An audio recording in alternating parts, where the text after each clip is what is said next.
Chers amis, il y a quelques semaines, un groupe de chrétiens appartenant au diocèse de Liège, depuis lequel je vous parle, a publié une brochure qui a fait beaucoup de bruit. Cette brochure partait de leur réflexion, une réflexion dont le départ était la constatation que souvent dans la pastorale des hôpitaux, la pastorale des prisons, il manquait des prêtres pour distribuer les sacrements, une réflexion qui a continué à partir de leur constatation que souvent les prêtres avaient des difficultés d'avoir des rapports normaux avec leurs paroissiens. Enfin bref, fruit de toute cette réflexion, ces chrétiens sont arrivés à la conclusion que la solution pour l'avenir, c'était une église sans ministre, une église où chaque baptisé distribuerait les sacrements en fonction des besoins du peuple de Dieu, mais qu'il n'y aurait donc plus de ministère ordonné au sein de l'église. Alors vous pensez bien, cette brochure a fait réagir, l'évêque a réagi, il y a eu beaucoup de débats, et je pense que de fait cette remarque, cette publication excessive est exagérée, mais en même temps, elle a l'avantage de nous faire poser de bonnes questions. Quelle est la place des ministères au sein de l'Église? Et ça nous rappelle que souvent, la théologie chrétienne ne se nourrit pas d'une position radicale.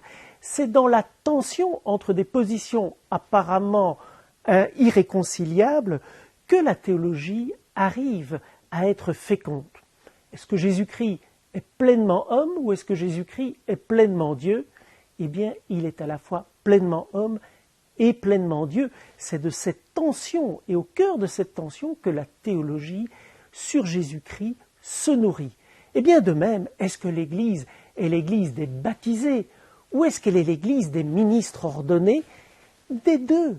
Et c'est au cœur de cette tension que la théologie de l'Église se nourrit.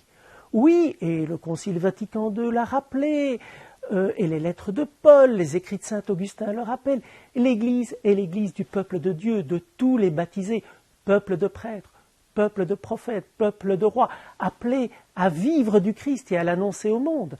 Mais au sein de cette Église, depuis l'origine, il y a des ministres ordonnés, aussi des ministres institués.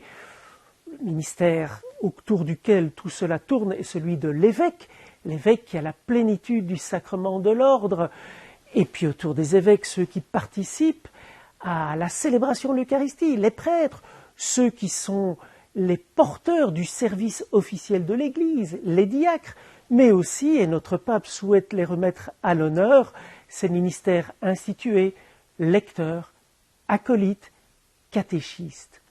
Il y a donc les ministères au cœur de l'Église qui nous rappellent que le salut, on ne se le donne pas à lui-même. Si je suis prêtre, je le suis en lien avec l'évêque qui m'a ordonné. L'évêque lui-même, il est évêque en lien avec ses confrères évêques autour du successeur de Pierre, le pape. Si je veux me confesser, j'irai me confesser chez un autre prêtre. Les ministères rappellent au cœur de l'Église que le salut, nous ne nous le donnons pas, mais nous le recevons les uns des autres. Alors ne voyons pas l'Église comme une structure de pouvoir. Est-ce que le pouvoir est au laïc ou au clergé?